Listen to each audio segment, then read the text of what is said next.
সিবিআইয়ের বিশেষ আদালতে সন্দীপ ঘোষকে সপাটে থাপ্পড়, ফয়সালা অন দ্য স্পট। এই মুহূর্তের আরও একটি বড় খবর বন্ধুগণ, আপনারা সকলে জানেন আজকে বিধানসভায় একেবারে ধুন্ধুমার কাণ্ড।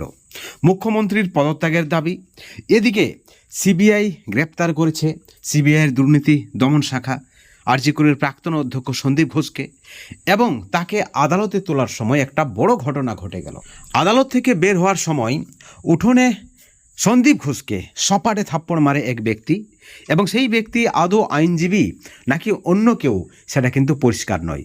এবং তাকে দেখে আইনজীবীর একটি দল চোর চোর চিৎকার করতে থাকে, যেমনটা কিন্তু আপনারা দেখেছিলেন নিয়োগ দুর্নীতি মামলায় পার্থ চট্টোপাধ্যায়ের গ্রেপ্তারের সময়, যেমনটা আপনারা দেখেছিলেন গরু পাচার মামলায় অনুব্রত মণ্ডলের গ্রেপ্তারের সময়।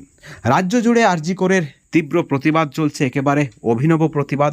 বঙ্গরত্ন পুরস্কার ফেরত থেকে শুরু করে আপনারা দেখেছেন পুজোর অনুদান ফেরত। এবার আরজি করের প্রতিবাদে হোটেলে বিলে লেখা হচ্ছে যে উই ওয়ান্ট জাস্টিস, আমরা আরজি করের কাণ্ডের প্রতিবাদে বিচার চাইছি। একই সঙ্গে আপনারা দেখেছেন একজন চিকিৎসক তার পেডে লিখে দিচ্ছেন আরজি করের বিচার চাই। অর্থাৎ রাজ্য জুড়ে একটা বিচারের দাবি জোরদারভাবে, বিধানসভা থেকে শুরু করে হাটে বাজারে মোড়ে।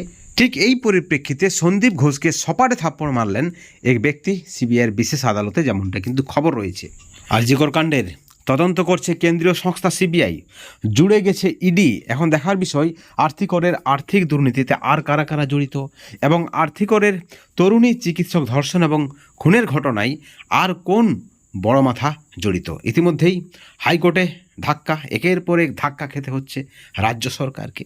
পরবর্তী আপডেটের জন্য আপনারা অবশ্যই চ্যানেলে নজর রাখবেন, কারণ পরবর্তীতে আরও গুরুত্বপূর্ণ তথ্য নিয়ে আমরা আপনাদের সামনে হাজির হব। ভালো থাকবেন, এবং এই ধরনের নতুন নতুন আপডেট পেতে চ্যানেলটিকে অবশ্যই সাবস্ক্রাইব করে রাখবেন। Thank you.